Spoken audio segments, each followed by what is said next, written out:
Halo, perkenalkan nama saya Yesita Diarni dari STIMIK Karisma Makassar, jurusan Sistem Informasi. Pada kesempatan kali ini, saya akan membahas mengenai e-commerce.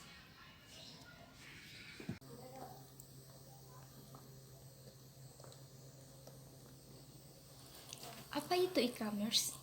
Pastinya teman-teman sudah mengetahui apa yang dimaksud dengan e-commerce. Apalagi teman-teman yang mempunyai hobi berbelanja online, pastinya sudah tidak asing lagi dengan yang namanya e-commerce, bukan? Tapi, pada kesempatan kali ini, saya akan menjelaskan ulang lagi apa yang dimaksud dengan e-commerce. Maka dari itu, e-commerce adalah electronic commerce yang berarti pembayaran, pembelian, penjualan, pemasaran barang, dan jasa melalui sistem elektronik seperti internet, televisi, web, atau jaringan komputer lainnya. E-commerce dapat melibatkan transfer dana, pertukaran data elektronik, sistem manajemen inventory, dan sistem pengumpulan data otomatis.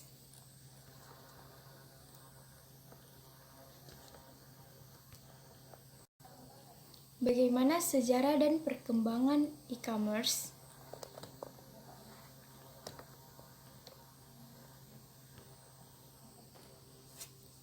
E-commerce pertama kali diperkenalkan pada tahun 1994.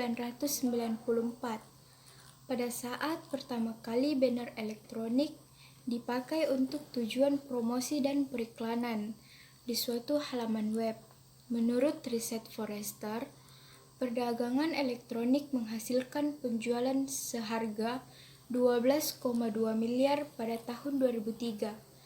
Menurut laporan yang lain, pada bulan Oktober 2006 yang lalu, pendapatan retail online yang bersifat non-travel di Amerika Serikat diramalkan akan mencapai 1,4 triliun dolar US pada tahun 2011. Istilah perdagangan elektronik telah diubah sejalannya waktu. Awalnya, perdagangan elektronik berarti pemanfaatan transaksi komersial, seperti penggunaan ADI untuk mengirim dokumen komersial seperti pemesanan pembelian atau invoice secara elektronik. Kemudian, perdagangan elektronik menjadi suatu aktivitas yang mempunyai istilah yang lebih tepat, yaitu perdagangan web. Pembelian barang dan jasa melalui World Wide Web melalui server aman atau HTTPS, protokol server khusus yang digunakan enskripsi untuk merahasiakan data penting pelanggan. Pada awalnya, ketika web mulai terkenal di masyarakat pada tahun 1994, banyak jurnalis memperkirakan bahwa e-commerce akan berubah menjadi sebuah sektor ekonomi baru. Namun, baru sekitar 4 tahun kemudian, protokol aman seperti HTTPS memasuki tahap matang dan banyak digunakan. Antara 1998 dan 2000, banyak bisnis di Amerika Serikat dan Eropa mengembangkan situs web perdagangan ini. Kemudian, saya akan menjelaskan mengenai jenis-jenis dari e-commerce. Yang pertama, ada B2B, business to business atau B2B adalah perdagangan elektronik atau transaksi elektronik barang atau jasa antara dua atau beberapa perusahaan untuk urusan bisnis yang memiliki tujuan yang sama, baik sebagai penjual maupun menjadi pembeli. B2B ini dilakukan secara berkesinambungan atau berkelanjutan, yang artinya seperti berlangganan.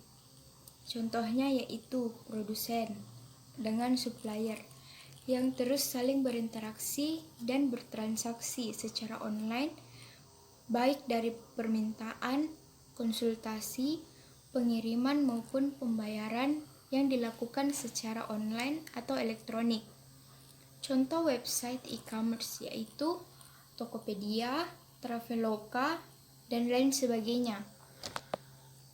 Yang kedua, ada B2C, business to consumer, adalah perdagangan elektronik atau transaksi elektronik barang dan jasa antara pelaku bisnis dengan konsumen atau pemakai akhir, di mana produsen atau selaku bisnis menawarkan barang-barang atau jasa di suatu website atau lain sebagainya, dan konsumen tinggal membeli dan membayarnya secara online tanpa adanya niat untuk berbisnis. Contoh dari website B2C yaitu seperti Pizza Hut Delivery, karena kita hanya membutuhkan alat elektronik untuk dapat memesan barang dan juga transaksinya secara elektronik dan lain sebagainya. Yang ketiga ada C2C atau consumer to consumer, adalah perdagangan elektronik atau transaksi elektronik barang atau jasa antar konsumen dengan konsumen. Pada jenis e-commerce ini terdapat pihak ketiga yang menyediakan platform online untuk melakukan transaksi online tersebut yang dapat disebut sebagai marketplace. Contohnya yaitu OLX, eBay, dan lain sebagainya. Situasi ini digunakan untuk menjual barang bekas yang masih layak pakai. Yang keempat ada C2B atau consumer to business, adalah kebalikan dari business to consumer atau B2C, yang artinya perdagangan atau transaksi online antara individu menjual barang atau jasa ke produsen yang membutuhkan barang atau jasa tersebut. Contohnya, beberapa individu atau konsumer menyediakan layanan pembuatan logo atau desain-desain, dan dapat suatu perusahaan yang membutuhkan logo, maka perusahaan melakukan transaksi pada beberapa konsumer tersebut untuk dibuatkan logonya. Contoh C2B yaitu iStockPhoto.com. Yang kelima ada B2A atau Business to Administration, adalah transaksi elektronik antara suatu perusahaan atau organisasi dengan administrasi publik. Jenis e-commerce ini menyediakan layanan yang mencakup pemerintahan seperti pengurusan pajak, jaminan sosial, ketenagakerjaan, dan lain sebagainya. Contoh website administrasi publik yaitu pajak dan lain sebagainya. Yang keenam ada consumer to administration atau C2A, adalah transaksi elektronik antara individu dengan administrasi publik. Jenis e-commerce ini menyediakan layanan seperti bidang kesehatan, pendidikan, pajak, dan lain sebagainya. Contoh dari website ini yaitu BPJS, Direktorat Jenderal Pajak, dan lain sebagainya. Jenis e-commerce C2A dan B2A itu sama, hanya yang membedakannya yaitu penggunaannya saja. Yang ketujuh ada O2O atau online to offline, adalah suatu layanan website atau suatu susunan bisnis agar menarik perhatian pelanggan secara online melalui iklan atau video lain sebagainya. Agar datang langsung ke toko, contoh websitenya seperti Matahari Mall, layanan transportasi online seperti Gojek dan Grab, maupun layanan tiket pesawat dan booking hotel seperti Traveloka dan lain sebagainya. Dan jenis e-commerce yang terakhir dan yang ke-8 yaitu B2G atau Business to Government, adalah layanan perusahaan menjual barang dan jasa kepada pemerintahan atau instansi pemerintah. Apa saja manfaat dari e-commerce? Manfaat dari e-commerce ada beberapa macam. Saya akan menyebutkan serta menjelaskan manfaat dari e-commerce. Yang pertama, jangkauan pasar luas. Dengan kehadiran e-commerce, maka penjual memiliki jangkauan pasar yang lebih luas karena berbasis pada sistem online global. Bukan hanya bisa menjangkau market dalam negeri, namun juga bisa dari luar negeri. Karena pada saat ini, banyak platform e-commerce yang dapat membantu pihak penjual untuk menjual produknya di berbagai negara. Jadi, kita tidak hanya menggunakan e-commerce di dalam negeri saja, tetapi kita juga bisa membeli barang-barang dari e-commerce yang berada di luar negeri. Yang kedua, mengurangi infrastruktur. Dengan menggunakan e-commerce sebagai basis jualan, sebuah perusahaan tidak harus lagi membuka cabang di berbagai wilayah, karena dengan satu toko online saja sudah bisa menjangkau seluruh bagian di suatu negara. Jadi kita tidak usah lagi membuka cabang-cabang lain seperti toko A membuka cabang baru di daerah yang lain. Karena dengan adanya e-commerce atau penjualan secara online, itu sudah bisa mencakup seluruh daerah, karena dari berbagai daerah bisa membeli di toko kita. Yang ketiga, ada anggaran keluar berkurang, yaitu penggunaan anggaran yang berlebihan dapat dikurangi apabila pemanfaatan e-commerce yang memang basisnya adalah sistem online. Jadi, pihak penjual tidak perlu membuang uang untuk membuka toko real, merekrut karyawan terlalu banyak, dan lain sebagainya. Karena dengan e-commerce bisa dilakukan pengrekrutan sistem dengan hasil yang tetap optimal. Dan yang terakhir yaitu harga lebih terjangkau. Apa yang dimaksud dengan harga yang lebih terjangkau? Yaitu jika diakumulasikan semua manfaat customer yang ada pada poin-poin sebelumnya, pihak penjual dapat menekankan harga produk sehingga lebih murah dan terjangkau. Dengan begitu, maka customer juga akan merasa lebih tertarik membeli barang yang ada dari toko kita, karena harganya yang bersahabat, yang mungkin harganya murah dan lain sebagainya. Kehadiran e-commerce memang mendatangkan keuntungan tersendiri bagi kedua belah pihak, pemilik usaha dan pengguna. Saya juga akan menjelaskan beberapa metode-metode pembayaran dalam e-commerce. Apa saja metode pembayaran pada e-commerce?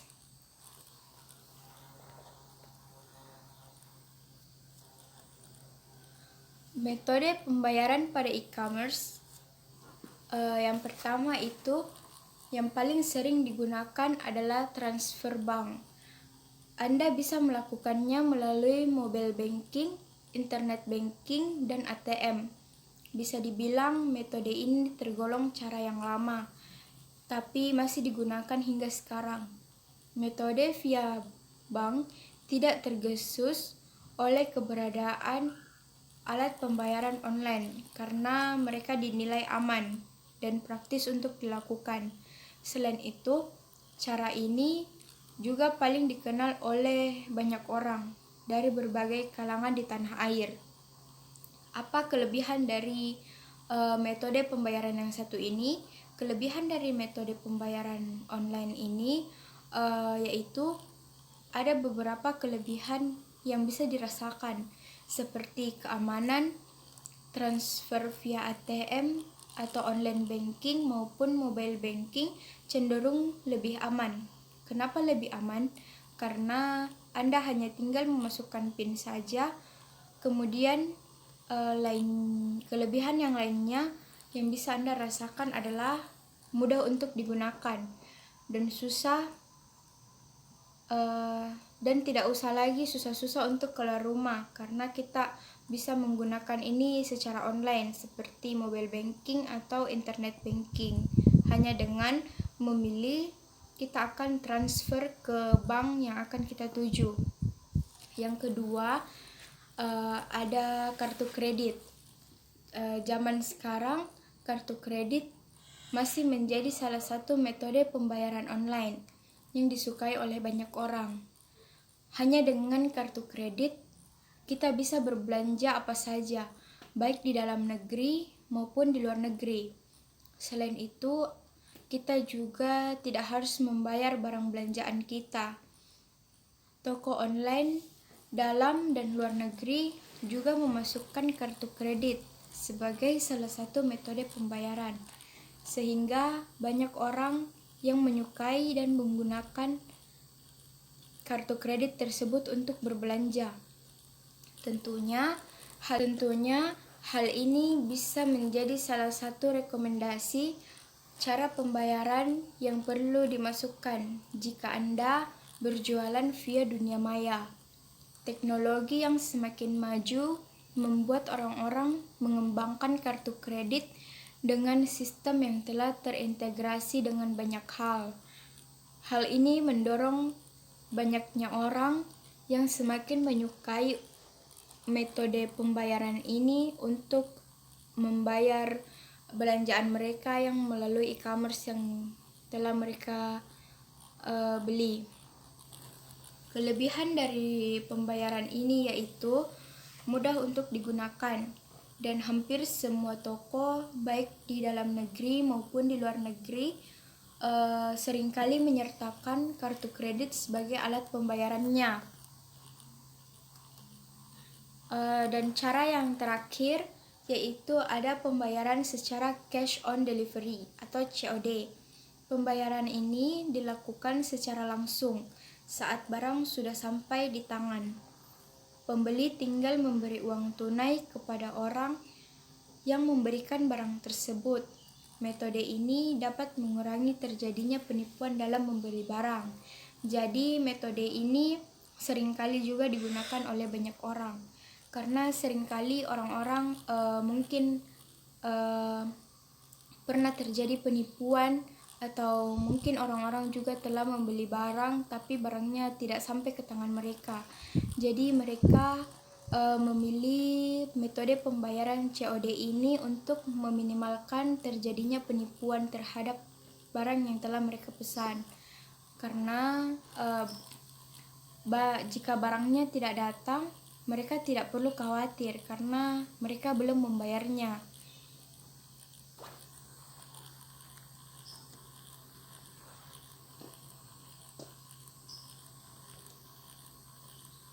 Yang selanjutnya saya akan menjelaskan mengenai apa dampak positif dan dampak negatif dari e-commerce. Pertama-tama saya akan menjelaskan dampak positif terlebih dahulu. Dampak positif dari e-commerce yaitu memudahkan bertransaksi dengan toko yang berada di luar kota atau toko yang berada di luar negeri sekalipun. Yang kedua, menghemat waktu, karena jika ke tokonya mungkin saja masih mengantri untuk pembayaran atau lain sebagainya. Yang ketiga, terdapat banyak variasi layanan dan produk. Yang keempat, penyebaran informasi atau promosi lebih mudah didapat dan lebih cepat untuk didapatkan. Yang berikutnya, meningkatkan market expose. Yang selanjutnya meningkatkan penghasilan, menurunkan biaya operasional, dapat berbelanja kapan saja yang kita inginkan. Jadi kita tidak perlu untuk ke tokonya langsung untuk menghindari macet, atau kita harus mengantri lagi. Jadi kita bisa berbelanja kapan saja dan di mana saja yang kita inginkan. Dan yang terakhir itu membantu bisnis kecil bersanding dengan bisnis besar. Dampak sekarang yang saya akan jelaskan yaitu dampak negatif dari e-commerce.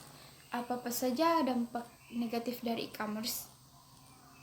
Dampak negatif dari e-commerce yaitu persaingan menjadi tidak sehat, bocornya data pribadi atau keamanan yang kurang memadai, penipuan.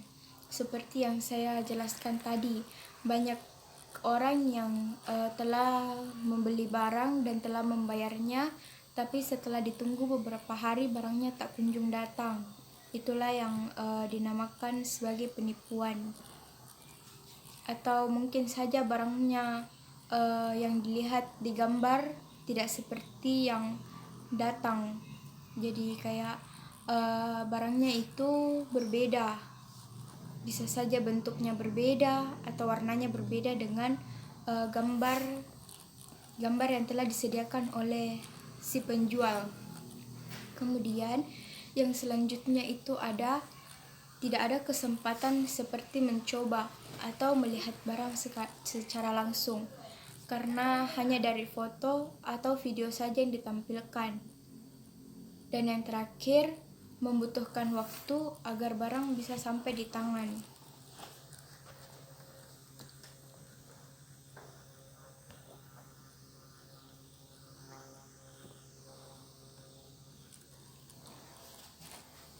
Lalu saya akan menjelaskan ada berapa contoh dari e-commerce.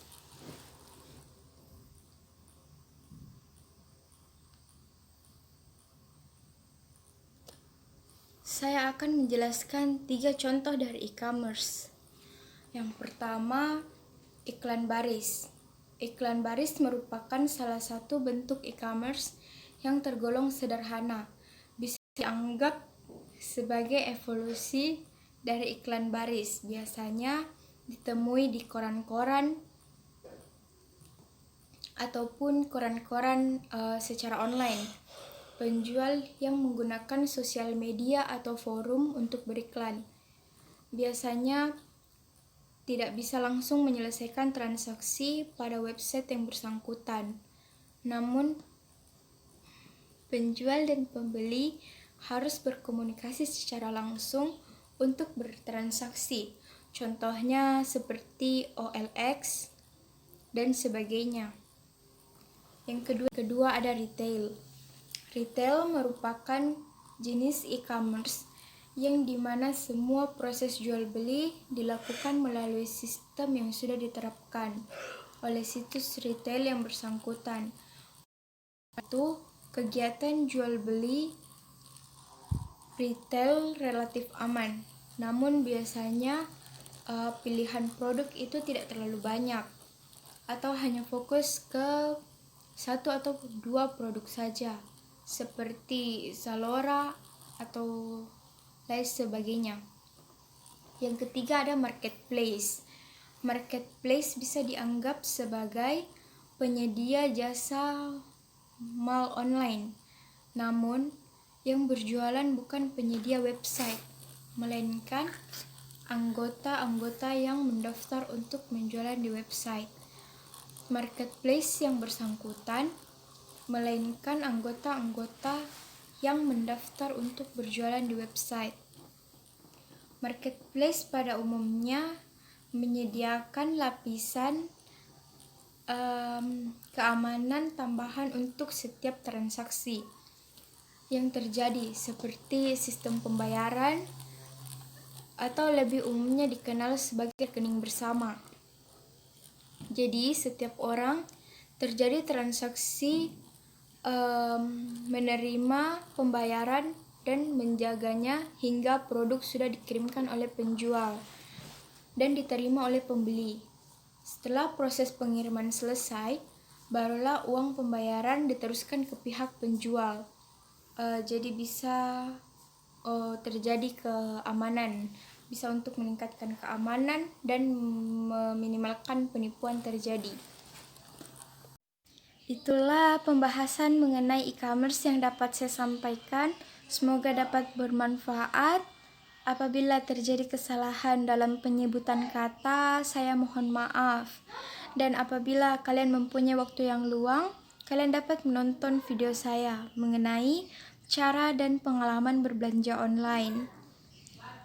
Terima kasih telah menonton video saya sampai selesai. Sekian dari saya. Sampai bertemu di video yang selanjutnya. Dadah!